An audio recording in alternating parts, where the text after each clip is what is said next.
Wants to hear that. Hey guys, thinking more about killing myself. He's like, oh, this is getting redundant. Last week I was like, oh, what if I just take some pills? This week is like, I'll just jump off a bridge. Next week I'll just fucking open a vein. It's just like, oh, like this is a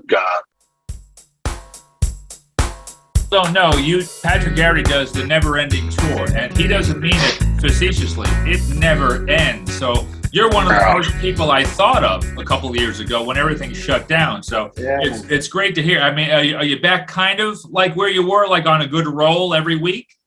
Getting there. No, it's not every week yet, but I mean, it's definitely a lot better than it's been the past 2 years. It's way more consistent. I mean, I think even this past December, that was like the first time I had 3 weeks in a row of work since since the start of everything, Yeah, so I mean, your whole thing is, I mean, you're on the road constantly. Yeah. Most comics they go on the road even when I was heavy on the road, it wasn't heavy compared to what you're doing because I'd go off like 3 weeks, come back, right? Another 2-3 weeks, come back. You're like, fuck the off week. Yeah. I was like, my thing is like most comics work the road, like I live on it, Yeah. And walk people through that. You basically, that is your vehicle, is your home, but you just had some recently, like you said, a couple of good dick kicks this year. One is subscribe. One is like, comment. Back up over. So January started off, it was like $600 I had to put into it to fix it from overheating with the fans. And then February, the entire control arm came off the wheel, so that was $1,200. And then the starter went out the week after that, so that was another $300. And then now, like, I was driving with my buddy. We were on our way from Tampa to Greenville, South Carolina, and then I picked him up from the airport. Then at 2 a.m., like right outside of Jacksonville, the car broke down again, and I thought it might be something with the control arm, but there was a whole new slew of problems. They don't even make the part that it needed to fix it. So I was paying $100 a day for rental, and then a buddy of mine just gave me a car that was sitting in his driveway for the past year. So I ended up using it. Now I'm driving. I got rid of that car, so now I'm driving this my buddy's car, this Nissan Maxima. So that's it. It's like just trying to find something that works. Yeah, I blame most of that on Jacksonville. I mean, that's an evil town. A lot of shit happens in Jacksonville. Have you seen the Jaguars? Horrible. I mean, that's whoop. Oh God, Patrick. Oh, sorry about that. Jesus God, I thought I was going to end it right there. Yeah, I just jumped out a window. So I think it sounds like Patrick, like you're the only person that drives burner cars. People have burner phones they just get rid of. I mean, I'd rather not. Like, I'd rather get something, but it's just like I can't. It's like every car I get knows I'm trying to get rid of it. So it's like anytime I get money saved, it's like, oh, sorry, look at that Hyundai. Just give it a cap. You need a 3D printer, man. You need one of those 3D printers that can print a car. Man. I'm looking into getting a fucking horse at this point. So your expenses are very different than what most typical comics would experience because they're on and off the road. Mm-hmm. Now, how are you able, or how do you budget for those expenses? There's so much of it goes into the vehicles itself and the fuel. Right.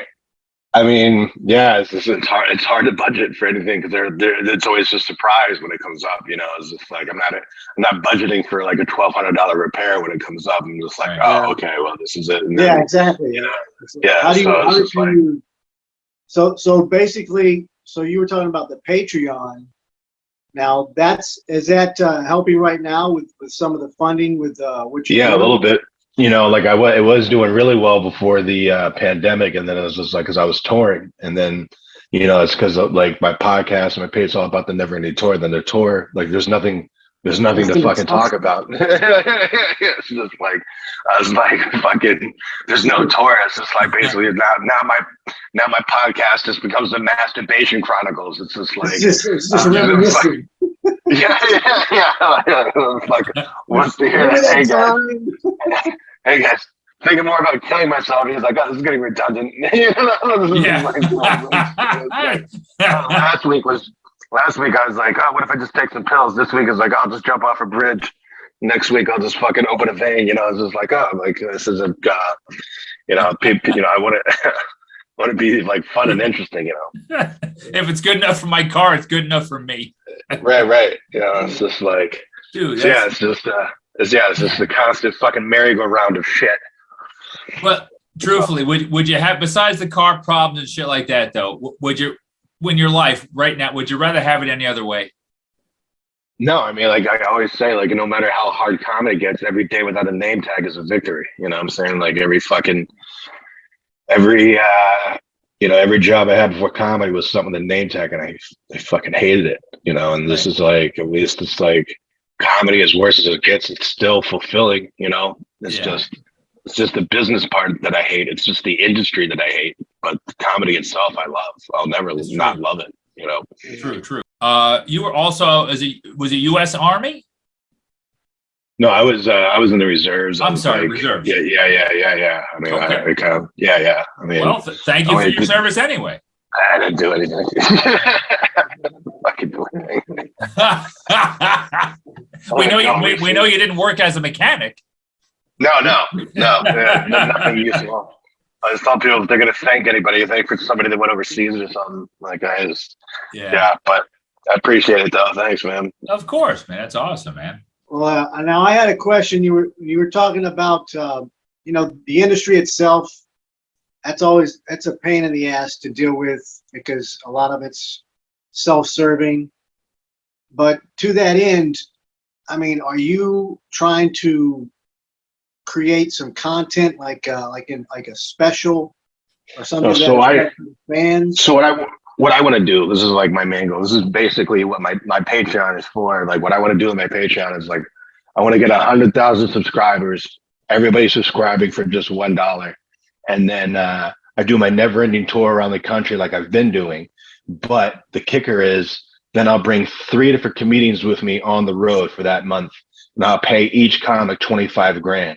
And then the following month will be 3 new comics. A month after that will be 3 different comics. And a month after that it'll be like 3 different comics each month. And I'll fucking help them make their nut for that month. So it's just like, especially comics with families and stuff, Right. Like I don't have any kids or a wife or anything. And I'm still drowning. It's just really difficult. But I think like with that is just like, we're all killing ourselves trying to get like a piece of the pie. Like, oh, let me get a Tonight Show spot, which was a great credit back in 1987 when there were 6 channels and wanted to actually do something for your career.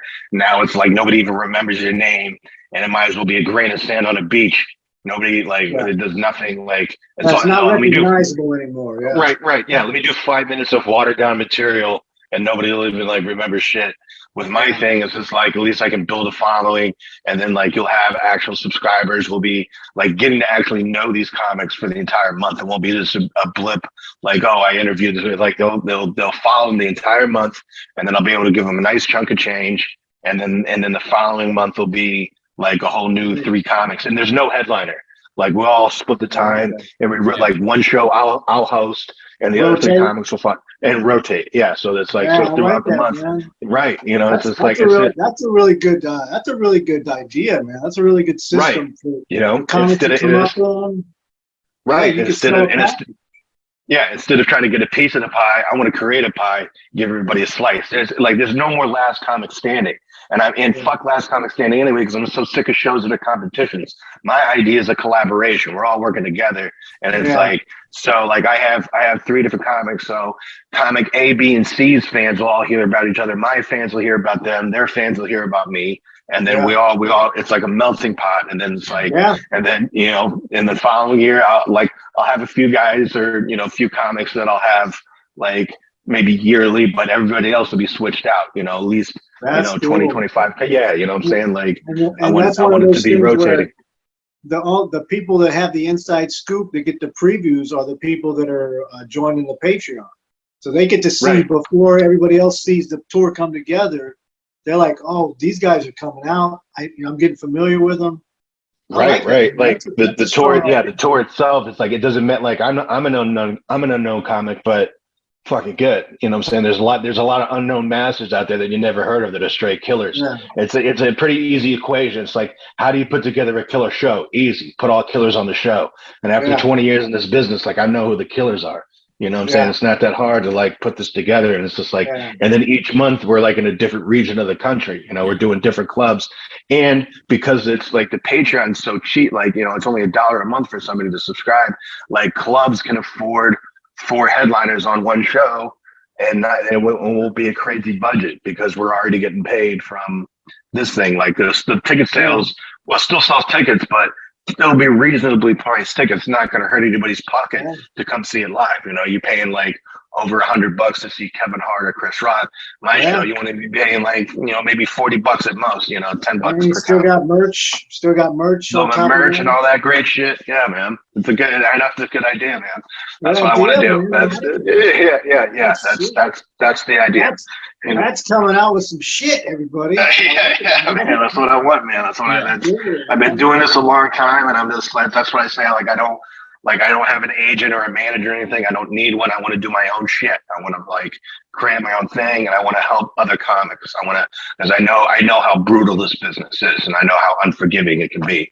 And that's what I want. That's what I want to do. I want to be like, hey, let's just come with me. Everybody's like talking about getting on TV. I'm like, well, what if you could tour like Chris Rock for at least a month where you have a tour bus and we're working together, and like, you don't have to worry about gas. You don't even have to worry about social media because I'll have a producer on there filming everything and putting all the content out there. You can just be on the tour and be funny for a whole month, and that's it. You don't have to worry about driving. You don't have to worry about gas. You don't have to worry about accommodations, all taken care of. Yeah, that's perfect. Yeah. That's how they do it. Yeah, right. So I'd be, you know, we're going to push this as much as we can. You mentioned this I saw you a while ago, and you had that idea, and I was like, that's a fantastic idea. And we're going to push this Patreon, and hopefully, like you said, 100,000 people, $1 a piece. That's it. Yeah, and 100,000 people. That's a drop in the bucket. Actually, it's really not that much. It's pretty easy. And $12 a year. And here's another kicker that I had an idea for it. You ever heard of the Fen Treasure? What is it? The Fen Treasure. The Fen? No.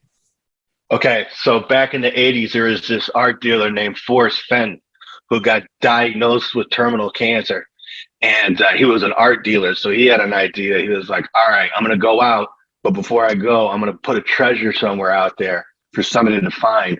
And he wrote a poem with 9 clues showing where you could find this treasure. He ended up beating the cancer, but he left the treasure out there for people to find. And people died trying to find this thing. They were like on the hunt for it. Like it was worth over like $2.5 million or something. The chest alone that it came in was worth like over 150 grand. And then somebody finally found it like maybe like a year and a half ago. Somebody finally found this thing.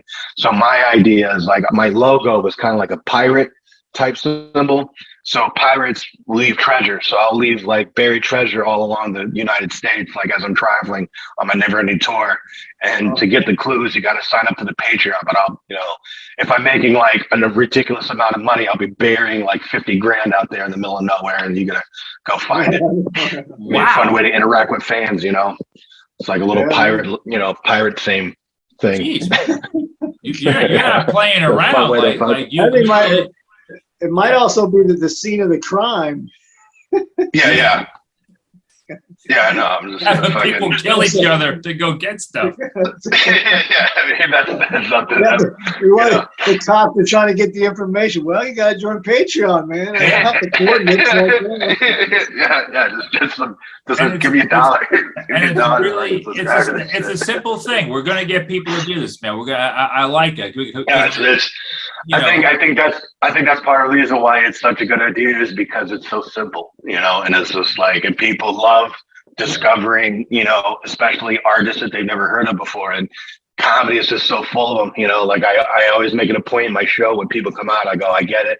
I was like, I know you came out tonight. You're like, hey, there's a comedy show. You want to go check it out? Sure. Who's going to be there? Like, fuck, I don't know. And then people always like, yeah, they just came to a show. Like comics like me or, you know, and Tony and stuff, they're like the bread and butter of the industry is because we're so cheap to work. Like we're like an ad, like, you know, we'll do a show a weekend for $600 and then, you know, the booker or owner of the club will make that in one show, and then the rest is all profit for them, you know. Sure. Yeah, we're just trying to work. Yeah, no,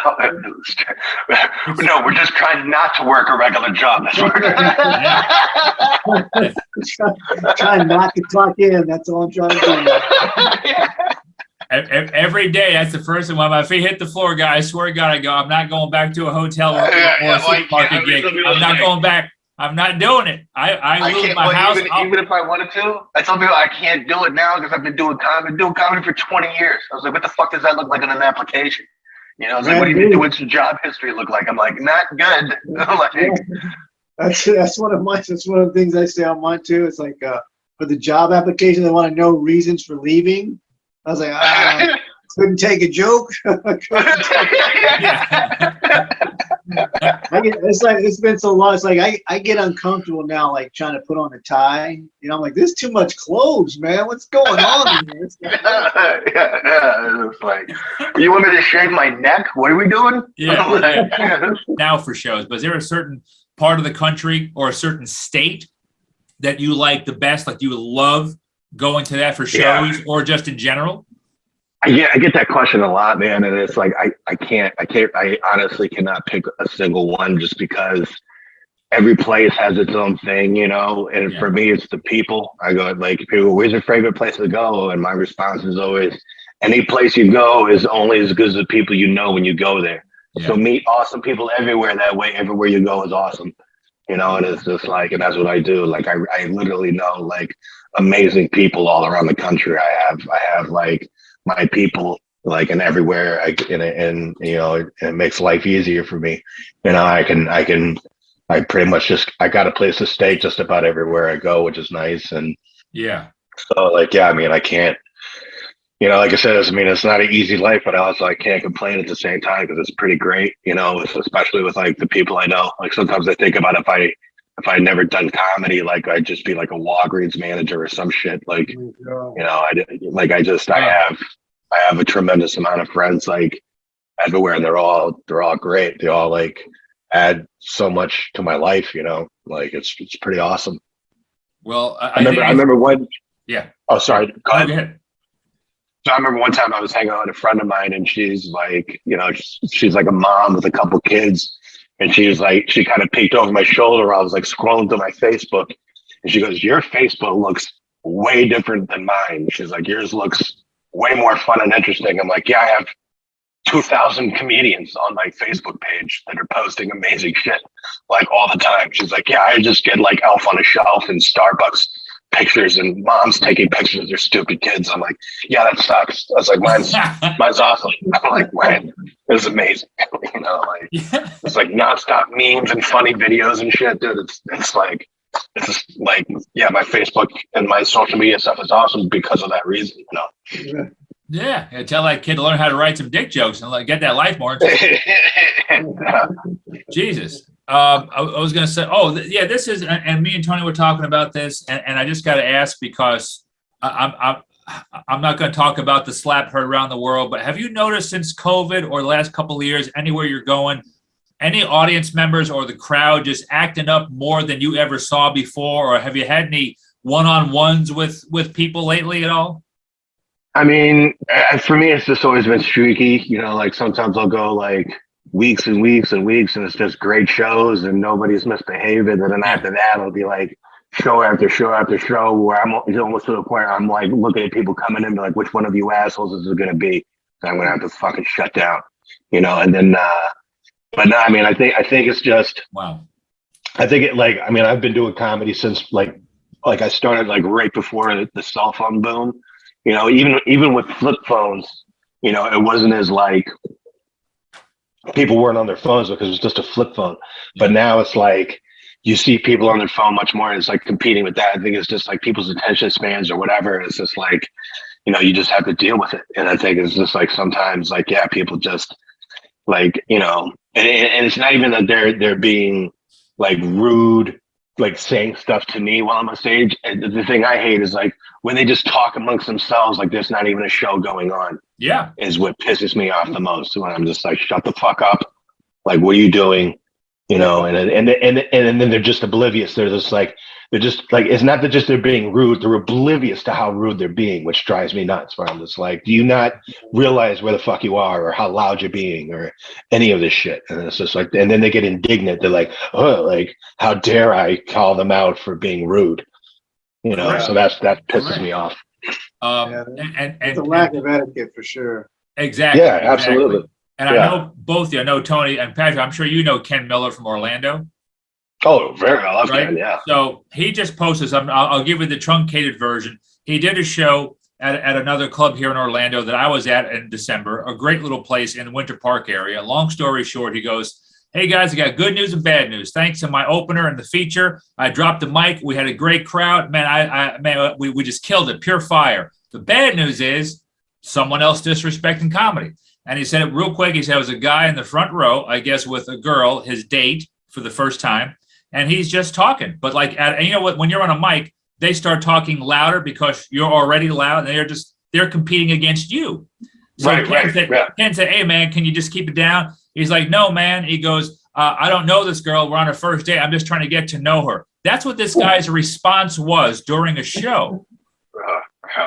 So, my skin is, my hair is already.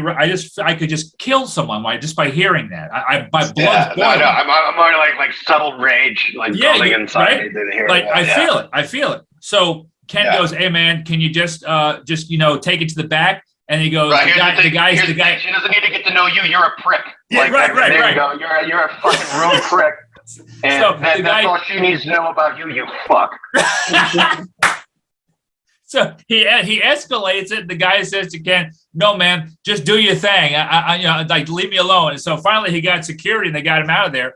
I mean, but like you said, just the gall of people to have this conversation. Yeah, the audacity, where the temerity of it, where you're just like, what the fuck? Yeah. You know, so I mean, but no, man, I just see like it's happened to me a few times over the last few couple of months in places I've never had problems with before. But I was just curious to see how you pretty much like you just shut them down verbally, like you never had any need to call security or none of that stuff, right? Oh, I mean, yeah, similar thing. Like I had a guy, almost the exact same fucking scenario in Grand Rapids at this place called Dr. Grins. And it took me 5 years to finally get a date there, like of knocking on the door. That's what people don't, that's another thing that people don't understand is that it's not like, oh, I just called the place up. It was like, hey, I'm coming through. I want to do a show here, blah, blah. That's 5 years of persistence of like, hey, I want to get booked. And I finally get a show there. And the same thing, this guy's just talking at this table. It's him and his girlfriend and then this other chick. And so it's, two girls and this guy and his girlfriend. And then finally I was talking, so I just stare over at him. And then the two girls like that were at the table immediately like shut up and they're like, oh, and they put their hand up like, oh, we're sorry. And then the guy just keeps talking to the girl.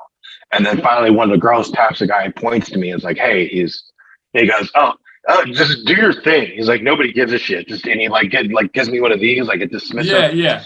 And I was like, you're fucking done. I was like, you're out of here. And then I had security take him out. I was like, the fuck? Like, who the fuck do you think you are to fucking like tell me? Like, dude, I wanted to Sparta kick him in his fucking chest. I was so angry. I know. Yeah, it's like, dude, I fucking spent 5 years trying to get into this fucking club, and now you're just gonna mouth off to me, like, yeah. It's insane. Like, I'm like, I don't know what people are thinking when they come out to a show like that, and they just think that they can fucking. I'm not background jazz music, you motherfucker. Like I'm up here doing a thing, Yeah. If you want that, go to a coffee shop, you piece of shit. Yeah. It's a lot of self-righteousness, they think because they paid or whatever that they can do whatever. This isn't a playground. This is a performance venue, Yeah. You're exactly, a live performance. Like you wouldn't be like this in a movie theater, you fuck.